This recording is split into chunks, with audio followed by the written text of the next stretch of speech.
नमो बुद्धाय। जय भीम साथियों, मैं लाल बहादुर गौतम सूरत से भारतीय बौद्ध महासभा का गुजरात राज्य प्रभारी हूँ। हमारे साथी मित्र आदरणीय कुणाल देशभ्रतार जी जो एनजीसी के अंदर all India SC/ST employees welfare association के चेयरमैन हैं, और साथ में विजय विश्वकर्मा जी जो भारतीय बौद्ध महासभा सूरत जिला कोषाध्यक्ष हैं। आज हम 4 दिन से हमारे जो महापुरुषों की जो धरोहरें हैं, जैसे बाबा साहब अम्बेडकर जी से उनके इतिहास से संबंधित और जो हमारे बुद्ध लेनिया हैं उनकी जो धरोहरें हैं उसकी मुलाकात के लिए हम निकले हुए हैं। उसी बीच आज हम चौथे दिन आज पहुँचे हैं पनवेल के करीब में कारला की बुद्ध गुफा है। तो इस बुद्ध गुफा का एक बहुत बड़ा अपना एक इतिहास है, इसके बारे में हमारे लोगों को बहुत कम जानकारी है। इस कारला की गुफा को कहीं ना कहीं आज बंद रखा गया है, तो हम इसके इतिहास के विषय में अच्छे जानकार जो लगातार गुफाओं के इतिहास के बारे में जो चिंतन मनन करते हैं, जो पढ़ते हैं, अभ्यास करते हैं, तो उनसे थोड़ा जानने का प्रयास करेंगे कि आखिर ये इतिहास का क्या रहस्य है, किस प्रकार से हमारे इतिहास को खत्म किया जा रहा है, तो किस तरह से जिंदा करना है, इन तमाम बातों के लिए। तो साथियों, सबसे पहले मैं आप लोगों को निवेदन करूँगा कि हमारी जो ये मेहनत है, जो हमने आज यहाँ आकर जो हम वीडियो बना रहे हैं, इसका उद्देश्य क्या है? इसका उद्देश्य है प्रचार प्रसार होना। हम अपना समय दे रहे हैं, इतना 4-5 दिन घूम रहे हैं, ट्वीट कर रहे हैं, तो हमारा उद्देश्य है कि ज़्यादा से ज़्यादा लोगों तक अपनी बात को पहुँचाएँ, और उसका एकमात्र माध्यम है सोशल मीडिया। ये वीडियो बना रहे हैं, आप सभी से हाथ जोड़ करके निवेदन है कि इस वीडियो को ज़्यादा से ज़्यादा ग्रुपों में शेयर करें, ताकि ज़्यादा से ज़्यादा लोग अपनी इस विरासत को देखें, पहचानें और यहाँ की मुलाकात करें। तब जाकर के हमारा ये जो आने का जो उद्देश्य पूरा होगा, और हमारे जो महापुरुषों का उद्देश्य था, जो उनकी संकल्पना थी बुद्ध भारत की, तब जाकर के उस निर्माण में हम कहीं ना कहीं अपना योगदान दे पाएंगे। तो स्वागत है सर आपका। हमारे जो मित्र हैं उन्हें आप बताएं कि किस प्रकार से इसका क्या इतिहास रहा है, कब इसको हमारे राजाओं ने बनवाया, और क्या सब कुछ जो भी आप जानते हैं। साथियों, सभी को जय भीम, जोहार, नमो बुद्धाय। इस जगह पर आने के पहले जब हम मुख्य द्वार पर पहुंचे थे, तब वहाँ पर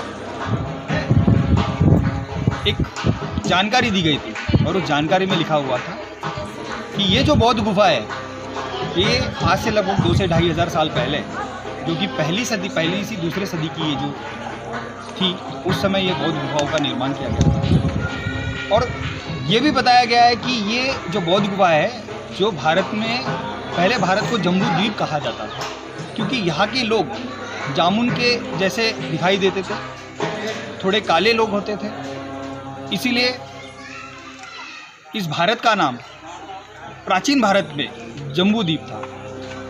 और ये कहा गया है कि ये जम्बू द्वीप की सबसे शानदार बौद्ध गुफाओं में से एक ये बौद्ध गुफा है, जो आप मेरे पीछे देख सकते हैं। और साथियों, आपको बताना चाहूँगा, मेरे पास एक किताब है ये, और ये किताब में, इस किताब का नाम है Buddhist rock cut monasteries of the western Ghats, written by George Michael and Kethin Rees. तो ये 2 जो अंग्रेज अधिकारी थे, इन लोगों ने ये किताब लिखी हुई है। और जितने भी ये जो सह्याद्री की जो रेंजेस है, जो वेस्टर्न घाट जो जिसे कहा जाता है, वहाँ पर जितनी भी बौद्ध गुफा है, चाहे वो कारला की बौद्ध गुफा है जिसके सामने हम खड़े हुए, जो मेरे पीछे आप देख पा रहे हैं, यही वो कारला की बौद्ध गुफा है, या फिर चाहे आप बेड़से में चाहिए, या फिर आप और भी यहाँ पर बहुत सारी ऐसी बौद्ध गुफाएं मिलेंगी आपको, या भजा बौद्ध गुफा है यहाँ पर। तो आप वहाँ पे भी जाने के बाद आपको ये इस प्रकार की वहाँ पर जानकारी मिलेंगी। और आप इस किताब में देख सकते हैं, इसका कारला बौद्ध लेनी का ये फ़ोटो भी है। और ये जो इसमें लिखा गया है, पारमिता है जो बौद्ध धर्म में, उसमें जो दान का जो महत्व है, तो उस दान पारमिता को पूरा करने के लिए यहाँ के उशवा दाता, सन इन लॉ ऑफ नहापाना, इनका ऐसा नाम है, और क्षत्रपा रूलर कोई थे जो सातवाहन, जब राजा यहाँ पर राज्य करते थे, उनके जो मोनार्क थे गौतमी पुत्र सतकर्णी और वशिष्ठ पुत्र, इन्होंने लगभग आज से 2 से 2.5 हज़ार साल पहले, 2री सदी में ये यहाँ पर ये बौद्ध गुफाओं का निर्माण करवाया था। और आप अभी फ़िलहाल इस बौद्ध गुफा में प्रवेश वर्जित है, यहाँ पर हम अंदर नहीं जा सकते हैं। पर जो इस किताब में जानकारी दी गई है, तो मैं आपको अंदर से तो नहीं दिखा पाऊँगा, पर इस किताब के माध्यम से ज़रूर वो आपको जानकारी पहुंचाने का पूरा मेरा प्रयत्न रहेगा कि आप इस किताब में देख सकते हैं कि ये जो सामने आप देख रहे हैं ये हमारे सारनाथ का अशोका पिलर है। ऊपर में आपको 4 शेर दिख रहे हैं और ये वो पिलर दिख रहा है और इस पिलर में आप बीच में कहीं देखेंगे, थोड़ा पीछे से देखने से आपको वहाँ पर पाली लैंग्वेज में लिखा हुआ दिखाई देगा। वो भारत की एक समय आज से 2 से 2,500 साल पहले भारत के लोग की जो भाषा थी, जो ये लोग बोलते थे, आपको हर जगह पाली भाषा का उल्लेख आपको मिलेगा। वो उस पिलर पे भी लिखा हुआ है, जो थोड़ा आपको कुछ वो दिखाई पा रहा है। और आज इसी सारनाथ के पिलर को भारत को आज़ादी के बाद इसी को हमारा राष्ट्रीय प्रतीक माना गया, राष्ट्रीय चिन्ह माना गया।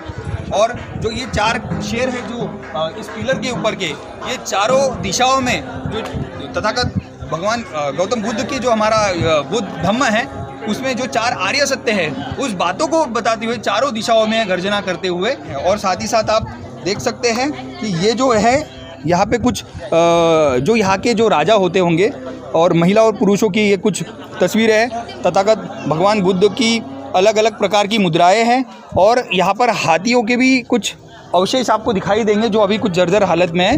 हाथियों को भी दिखाने का कारण ये है कि तथागत बुद्ध का जब जन्म हुआ था तब उनकी जो माता जी थी महामाया, उनको रात में सपना आया था कि एक हाथी आता है सपने में और वो रात में उनके पेट में चारों तरफ घूम के उनके पेट में समा जाता है।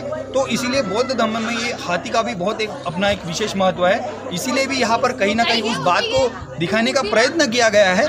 और वहाँ पर आपको अंदर में ये जो हाथी है वो भी आपको उनकी कलाकृति देखने को मिलेंगी। और छोटे छोटे ऐसे कई आप यहाँ से भी देख सकते हैं कि छोटे छोटे ऐसे आपको कई तथागत बुद्ध की अलग अलग मुद्राओं में छोटी छोटी इस पत्थर पर आकृतियाँ बनाई गई है।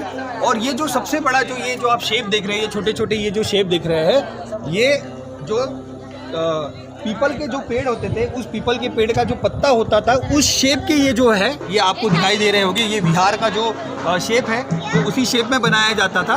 और इसीलिए आपको हर जगह, क्योंकि बुद्ध धम्म में 3 बातों का बहुत महत्वपूर्ण है। सबसे पहले पीपल का वृक्ष, क्योंकि पीपल के वृक्ष के नीचे ही तथागत गौतम बुद्ध को बोधि की ज्ञान की प्राप्ति हुई थी। और दूसरा वो स्तूपा है जो आपने वहाँ पर देखा, एक बहुत ही जर्जर हालत में वो स्तूपा है, उसका एक अपना एक महत्व है। और तीसरा है वो धम्म चक्र, जब तथागत गौतम बुद्ध ने बौद्ध धम्म का प्रचार प्रसार किया था। तो ये इन बातों का, और आपको ये सारी चीज़ें अंदर में दिखाई देगी। और यहाँ पर आज से 2 से 2,500 साल पहले बौद्ध भिक्षु लोग रहते थे, बौद्ध भिक्षुनियाँ रहती थी। और ये यहाँ पे उनके आप देख सकते हैं, ये सारे निवास स्थान है। ये आप नीचे में भी देख सकते हो, ऊपर में भी देख सकते हैं, ये सारी चीज़ें थी यहाँ पर अभी फ़िलहाल यहाँ पर जाने का रास्ता बंद है, तो आपको हम अंदर से तो नहीं दिखा पाएंगे, पर ये उसी का ये अवशेष मात्र आपको दिखाई दे रहे हैं। और साथ ही साथ इसमें अंदर में आपको ऐसे पिलर मिलेंगे, इस प्रकार के पिलर है यहाँ पे। लगभग इसमें 12 पिलर का 14 कॉलम ऐसे आपको दिखेंगे, 14 ऐसे पिलर दिखेंगे अंदर में। और इस 14 में ये जो बैठे हुए हाथी के आपको शेप में दिखाई देंगे। और उस हाथियों के ऊपर ये उस वक्त के जो राजा रानी या जो वहाँ के लोग होते होंगे वो उसको बैठी हुई मुद्राओं में साथ में दिखाई दे रहे हैं। और यहाँ पर जो स्त्री और पुरुष के जो चित्र भी दिखाई देंगे, वो भी उनके जो चेहरे के जो एक्सप्रेशंस है कि वो कितने खुश है उस समय, जो ये उन्होंने अपना ये जो दान किया होगा इस बौद्ध गुफा को बनाने का, उसमें ये उनके एक्सप्रेशंस हमें दिखाई देके।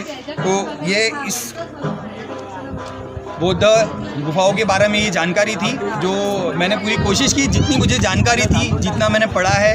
और साथ ही साथ इसको मैंने अपने एक संदर्भ के साथ आपको ये जानकारी दी कि ये जो जानकारी है वो इस किताब के माध्यम से मैंने आपको देने का प्रयत्न किया।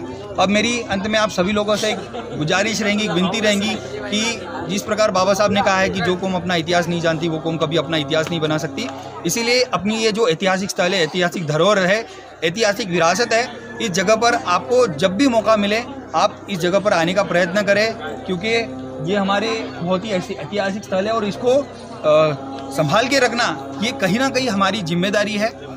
तो फिर से मैं आप सबसे निवेदन करूंगा कि इस जगह को ज़रूर भेंट दें और इस वीडियो को ज़्यादा से ज़्यादा शेयर करें। जय भीम, जोहार, नमो बुद्धाय।